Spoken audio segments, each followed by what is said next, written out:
whole healthcare industry is going to change dramatically in the next couple of years. To chronic disease management and the preventative aspect of care. AI can now understand the key clinical concepts of what's being verbalized in healthcare. Welcome to Leaders in Healthcare. I'm Dr. Jordan Vollrath, physician, entrepreneur, and Chief Medical Officer for Cherry Health. We're talking about all things healthcare. Join us as we speak to innovators, industry leaders, and the people working to drive the healthcare system forward. Today we are talking to Raymond Rupert, the CEO of RCM Health and the founder of Healtheon. Previously, Raymond was a practicing family physician and has since branched out into the innovation and technology department, applying his background in healthcare now to bringing more advances towards the system and helping us move the actual system into the future. Dr. Rupert, thank you for joining us. I understand you've dropped the doctor prefix lately and you really dived into the health technology side of things. Thanks for taking the time to chat this afternoon. Thanks, Jordan. Yeah, I want to be the friend to everybody, so I don't want to distance myself with the prefix doctor. So I'm just Raymond, just good old Raymond who likes to help people. We'll go with Raymond. So give us a little bit more about your background. You know, when you were identifying as a physician, what was sort of your niche? What did you actually do for your practice?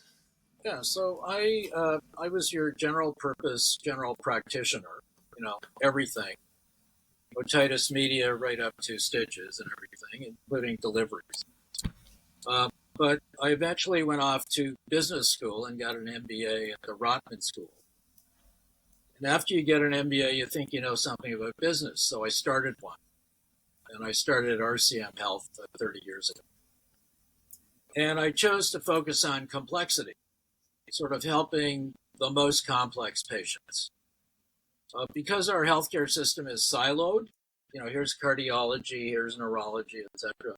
When you have somebody complex with multi-system involvement, the system does not help in all cases. So we created a system and an ecosystem with about 4,000 specialists, all these smart people, and they work on teams. And then we get advice, so you don't have to travel to Boston or Baltimore or Montreal or anywhere. And we get the advice. Our job is to help patients access the services in Canada.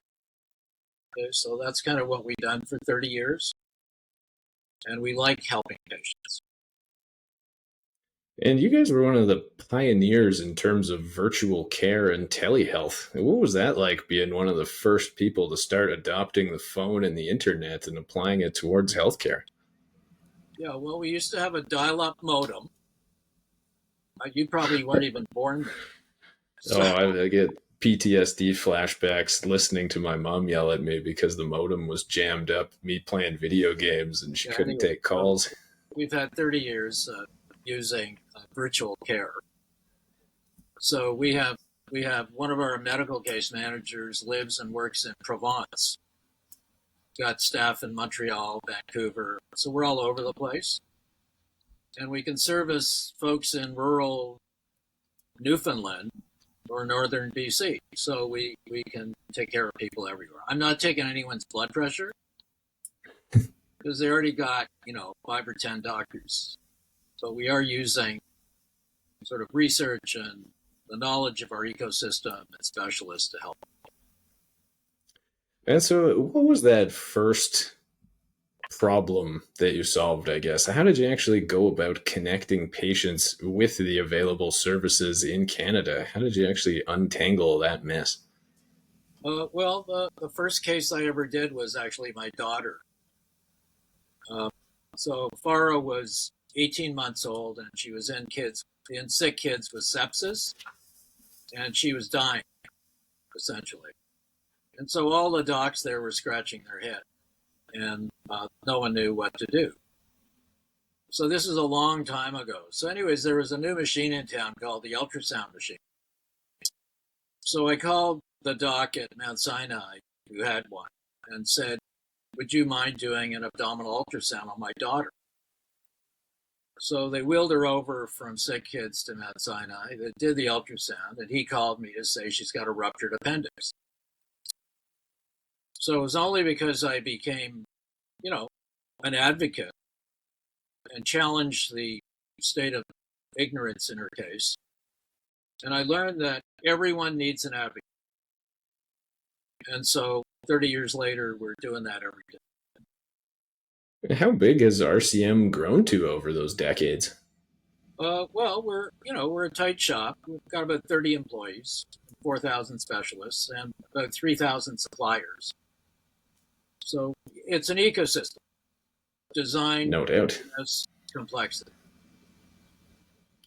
And then is that what led into founding Healtheon, applying the technology that you needed to create internally? Exactly. So over the last 40 years, I've watched the erosion in primary care. And I said, I've taken a small family practice and turned it into, something that really helps people. So why can't I take those learnings and apply them to any family doctor or nurse NP-led clinic in Canada? So after 2 years of scratching my head and creative thinking and planning, we have a model that really works. And so we're just launching it and rolling it out now. And we're going to be able to help not thousands of patients, but millions by scaling this network. And so when it comes to the Healtheon model, is it more of the software and the tools and the patient engagement, the booking, like the messaging, or is it more of like a clinic revitalization, almost like a consulting project and then revamping the business operations, or a hybrid there? Okay, so when you talk to the healthcare leaders, they talk about two patient journeys. They talk about the care journey, but there's also the administrative journey. So we're focused on making the administrative journey as seamless as possible. So we have an AI-enabled technology stack or platform that is very smart. And patients can interact with an AI chatbot. They can book their own appointments. Senior citizens that don't want to type can create verbal tickets. They can talk to the system and create tickets. You can do your own ticket if you need a chest X-ray. And all this is funneled into admin in the office, so you don't have to phone them 10 times to book an appointment. So we're making the administrative journey much easier for the patient. Okay, that's the first pillar. So we're also adding a lot of administrative efficiencies. So the patient has an enhanced admin service. Okay, and then we're adding my favorite part, which I think is the secret sauce, is team-based care. So every doc wants an NP, if they can afford one or find one, an RN, a PA, an IMG, a researcher, a social worker, etc., as part of a team. And that is a wonderful place to work for everyone. And it's a great place for patients. And how does the patient interface with this? I'm assuming there's a digital portal or an app, or is it phone-based? Exactly. So once a patient activates inside Healtheon, they have a patient portal with all the tools and widgets, and they're empowered. So we're empowering the patient. This show is brought to you by Cherry Health, Canada's medical network where healthcare practitioners connect. Physicians, pharmacists, nurses, chiropractors, and all other healthcare professionals can sign up for free, start connecting, messaging with colleagues, or checking out job opportunities posted by thousands of employers across Canada. With dozens of healthcare-specific job filters and search options, we make it easy to advance your career, find your dream job, or line up your next locum with hundreds of new jobs posted every week. www.cherry.health to get connected today. And all of a sudden, they're partnering with their doctor. And that changes the world. Because, the tech in primary care that's customer-facing hasn't changed in 40 years. So there's a lot of great tools and AI that we can bring to the primary care practice. How did you guys actually navigate that team-based care? Where do the responsibilities cut off for one person and start for another? How do you actually handle that handover? So that's actually interesting. So I take it you haven't worked in a team. I've been on a team or two, but not in this context. As No, not a not functioning one not talking particularly. about badminton or pickleball. I'm talking about, so at RCM Health, we work on teams. So we've got a doc leading, we got an NP, an RN, a PA, an IMG. They work on a team, and everybody has, like there's a quarterback, there's a halfback, there's a center. Like everybody has a role, and it's all coordinated. And then we have a tech platform that helps them to work together. Okay, that is the secret sauce. And so, how does the tech actually handle that? Is it like the sharing of notes? Is it communication between the providers? How do you actually foster that? Because this team-based care model is seemingly the way of the future here. All of the above. So what we're going to do is sign your clinic up with Healtheon, and you'll get to experience it firsthand. So it works beautifully. Yep. And is it launched already, or is this a pre-release product in beta? No, we're just starting to roll. We got 5 docs on the way in. We're pitching a lovely nurse practice, an NP-led practice with 5 NPs that don't have a doctor. So we're just starting to roll. We got about 10 people on the team working on it, and it's very exciting to be able to really improve primary care.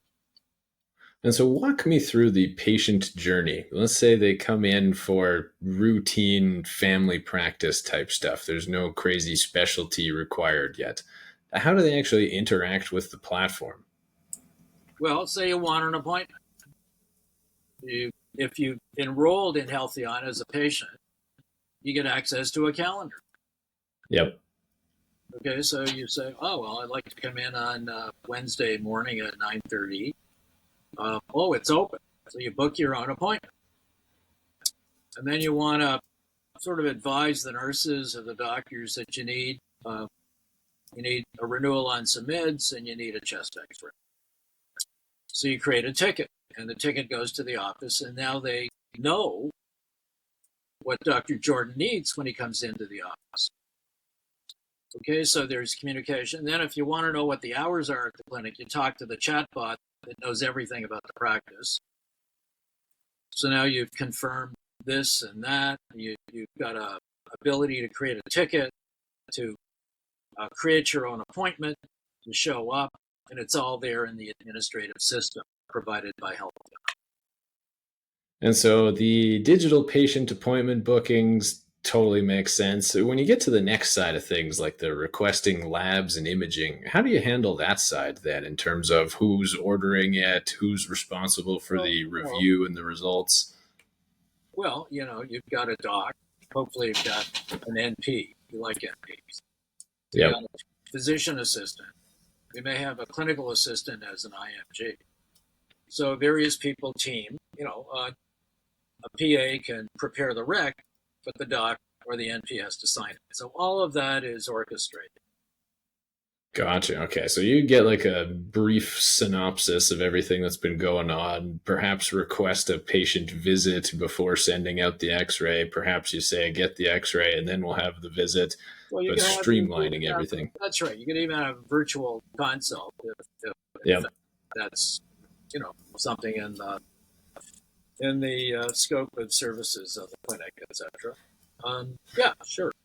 And then let's say the patient's feeling depressed and they want to speak with the behavioral health consultant as part of the practice. How does that then interface and work in with the physician's workflow? Yeah, so a number of teams have social workers or registered psychotherapists. And so the person might get triaged by the doctor, but then go downstream to the social worker or the registered psychotherapist, who is attached to the practice. So we've got an expanded team. And now you got to ask me, how does all this get funded? How does it all get funded? That's the crux of everything. Well, we sort of learned from Netflix. Netflix uses monthly subscriptions. So in our model, the patient, if they choose to be part of this, is paying for what are called uninsured services. So their block fee's been around for 20 odd years. So they're paying for use of the tech, enhanced administration, and nurse and social worker services, etc. They are not paying for the doctor's time because you can't do that. So we then have a subscription engine, and the doctor can charge whatever is appropriate, $20 a month or $30 a month. Yep. And once the patient is activated in the system, they get access to everything. Okay, very cool. Yeah. And then here in Alberta specifically, the big critique of the team-based care model is the sort of, how does the doctor wind up getting remunerated then to be managing some of these other interactions? Let's say the PA's ordered a chest x-ray and the doctor needs to review it, or, patient comes in with the automated chat bot, needs a refill. That's actually very interesting. So there's the government of Canada and every province knows that there's a capacity issue in primary care, right? Yep. Would you agree? Oh, 100%. Okay. And how many millions of patients in Canada don't have a primary care provider? You want to guess? Like a third of them, I think I've heard. Well, at least 6 million. Okay. So what we are doing with team-based care is we're actually expanding capacity in primary care. But once you add an NP, RN, PA, IMG, whatever, you can double the capacity. Okay? So now a doc's got 1,200, they can move to 2,000 patients easily. Yep. Okay? And there are compensatory billing issues because you're now billing for 2,000 patients. And the NP is spending 30 minutes and you're spending 5. So there's tremendous efficiency in the use of the primary care provider's time. So part of the key to this whole system is the ability to service orphan patients, which is profound. I'm hoping I get my Order of Canada for doing this someday. Absolutely. I know you're going to send my name into the Order of Canada committee for expanding. We'll be submitting it after we hang up here. Absolutely. Because we're expanding primary care capacity and we will be able to help millions of patients. Tell me more about how the platform actually fosters that collaboration between the team members. What's different between the EMRs that we've been currently using and creating a task or a message? How do you actually build that team dynamic more efficiently? Okay, so EMRs, you need an EMR. It's a place where you hang documents. But the creation of tasks and the assignment of tasks is the key to team-based care. And so we're able to do that. So that this task goes to the NP, this task goes to the doctor, this task goes to the PA, etc. So it's the assignment of tasks, which is more like the management of a project, as opposed to looking through an EMR to find a chest x-ray report.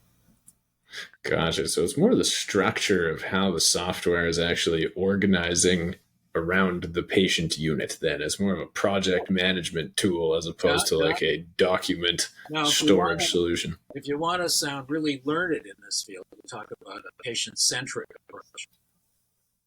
That's a big buzzword lately as well. Absolutely. Try and incorporate that as much as possible. Join the conversation, talk about patient-centric care, which is what we're doing. Very cool. Very cool. And when are you guys actually launching here in Alberta? Oh, we're already launched. Yeah. We've got one clinic there starting up. Oh, fantastic. Okay, awesome. And some docs are really interesting. They're starting up specialty programs. How so? Well, there are docs that are starting up longevity and wellness practices. Yeah. And they're bolting on a whole series of different disciplines to help patients manage toxic stress so they don't stroke early.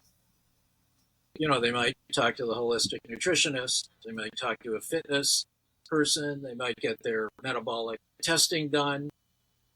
So what's evolving are really specialty programs coming out of primary care. And docs are really interested because they can go deeper into their specific interest or discipline. Another area is called concierge care or prevention. And patients are actually interested in these types of approaches. And it's working well. It's much more customer-centric, patient-centric, and provides a good experience and better health outcomes. You're not munching on donuts all day. That goes a long way. Exactly. That's right. And maybe, hiking in Banff or something.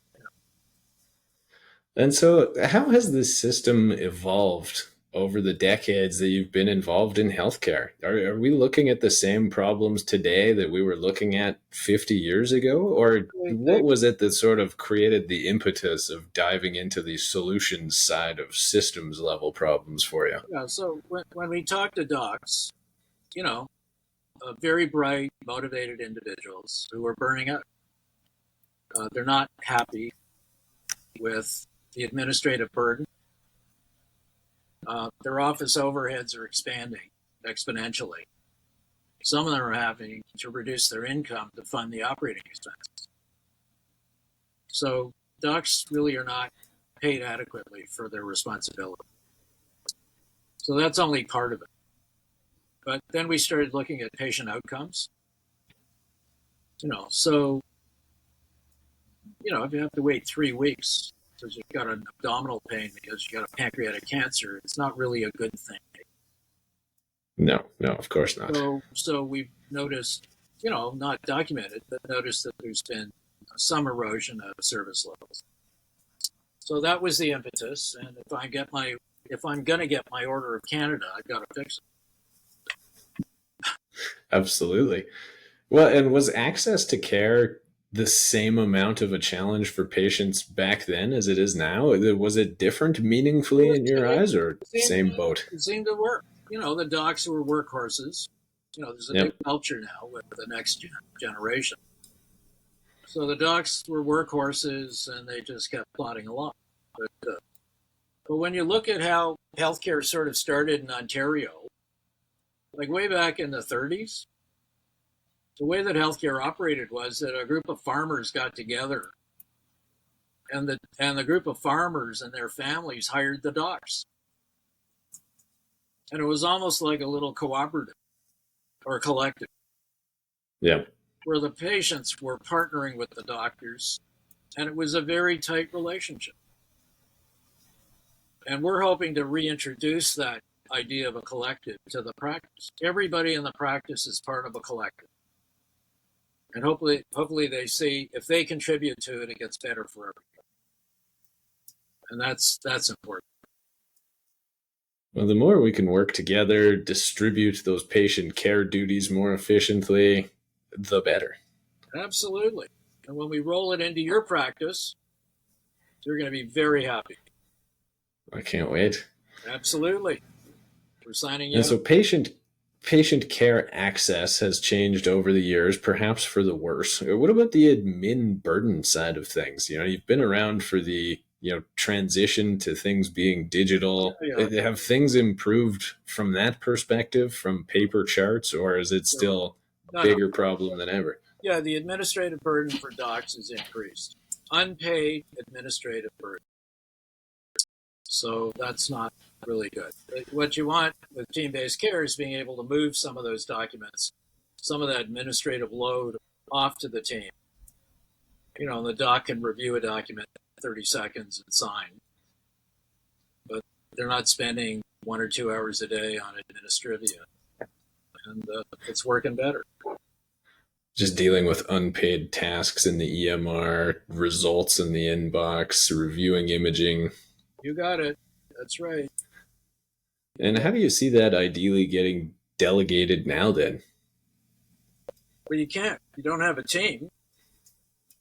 You're missing dinner with your family. Or you're not going golfing with your buddies on Wednesday afternoon because you got to look through the EMR or charts or something else. So we want doctors to have a better lifestyle. We want patients to have a better experience. And all they have to do is spell Healtheon. And what does the ideal team look like? Who are the constituents on that cooperative team model? Well, if we look at RCM, we have different teams. So we have a doctor who leads. We have support through an NP. We have IMGs as clinical assistants, an international medical grad. These can be very bright people. They're just not licensed. So they're not signing a script. Yeah. But they can review the records and do a clinical summary or something. And then we've got administrative backup. So that's a team. And we have 5 of those teams. So my job at RCM is to conduct the orchestra, which I enjoy. And have you tried testing that model over the years of size and constituency? And it's that core, what would that be, like 3 people, 5 people on a team? What would be the absolute minimum? That's a good starting point.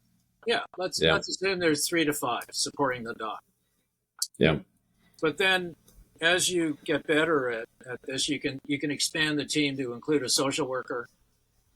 There's a lot of unmet need for social workers. You could add physio. You could add a whole series of folks to your sort of team, and we have a billing platform that allows to bill for things that are not covered by the ministry. And what's been the reception of that on the patient side of things? The physician and the uninsured services versus like the completely uninsured staff members, right? Like your physio or your psychologist or your dietitian. Does that wind up getting covered by the patient's subscription model? Is that robust enough to actually allow for all these ancillary services? It's covered by the subscription model. That's right. Okay, fantastic. Yeah. And how many patients do you need to have on your panel in order to facilitate these different levels of support? Well, an average doc who's somewhat busy has got, 1,200, 1,500 patients. The very busy docs have got about 2,000. Yeah. So if they start to sign, say, 200 patients in a subscription model, and that grows, say, 10% a year, Yep. by year 3, you're sailing. Like you're very happy. Yeah.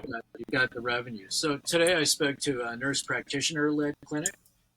Yep. 5 NPs. No doctor.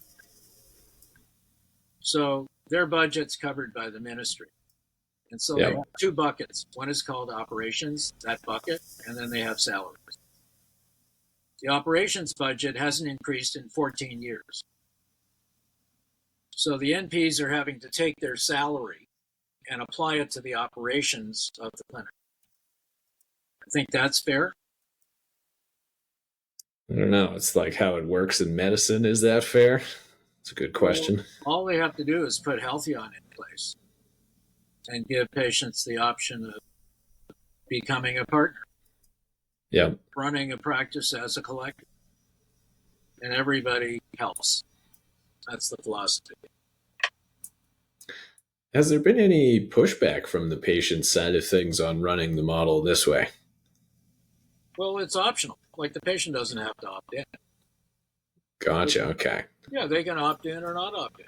If they want sort of, enhanced admin services and technical facilitation and team-based care, they just opt in. And if not, they can stay out.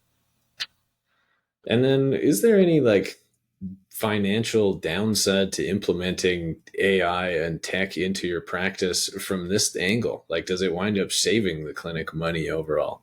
Absolutely. Yeah. Well, you try to call the clinic to book an appointment. How many times do you have to call? Yeah. And is there voicemail? Maybe not, or it's full. And is there email? No, there is no email. Okay, well, we just have a lot of unhappy people. So what kind of when it comes to actually implementing that team-based model like that, what kind of training or what kind of things do the physician quarterbacks need to keep in mind to actually successfully launch this type of a practice? Well, we have a consulting team that helps the docs figure out how to work in a team. Gotcha. Okay. And what does that process look like? Well, we have a sort of a course 101 on team-based care. So we deliver these as webinars or lunch and learns. And so it's a mini MBA program on how to collaborate, how to work a project, what the tasks are, et cetera, et cetera. So that's all available at no cost. And so I got to ask, what are like the highlights of the 101 team-based care course then? Like having worked in practices, I don't know if I would necessarily describe them as like a team-based care practice. It's more like you got lone wolves all over the place of different disciplines, that is kind of actually, independently operating. well, that may be a flaw in the medical education, because when I went to medical school, they didn't teach me about team-based care. But when I went to my MBA program, the first thing they did was put me on a team. So there's something missing at the medical school level. So we teach it. And clinics that sign up for Healtheon have available resources to help them figure it out. And so how do you even begin doing that then? How do you direct your patients of how to access the service, how to get started, who to interact with? Like, how does that even kick off? Yeah, Healtheon has an entire onboarding process for patients with Yep. videos, emails, and newsletters. It's all there. Yep.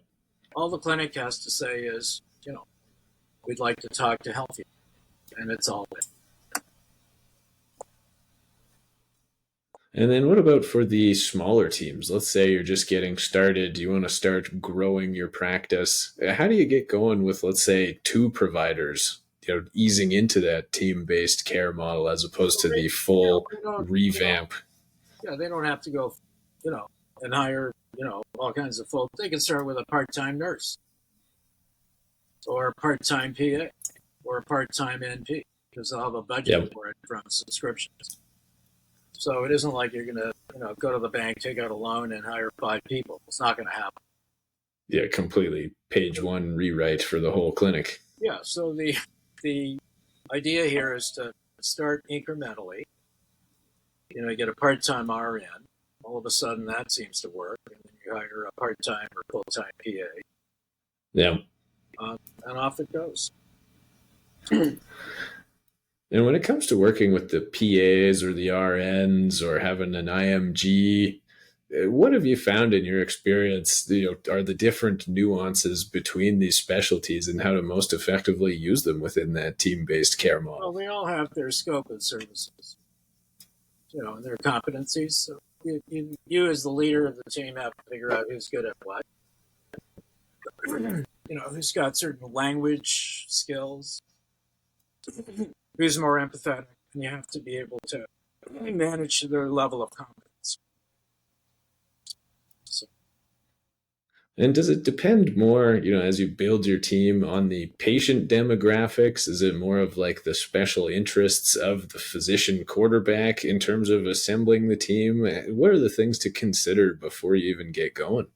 Yeah, all of that factors in. Like if a doc wants to run a wellness clinic, yeah. Maybe they've had a wellness program personally for years and they want to be able to, kind of build on it. So they build a prevention wellness program. There's a subscription plan to pay for it, and off you go.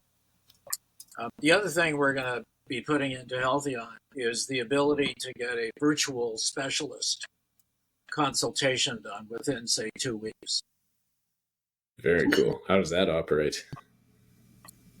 Well, if the patient chooses to buy a plan, it includes the virtual second opinion provided by RCM.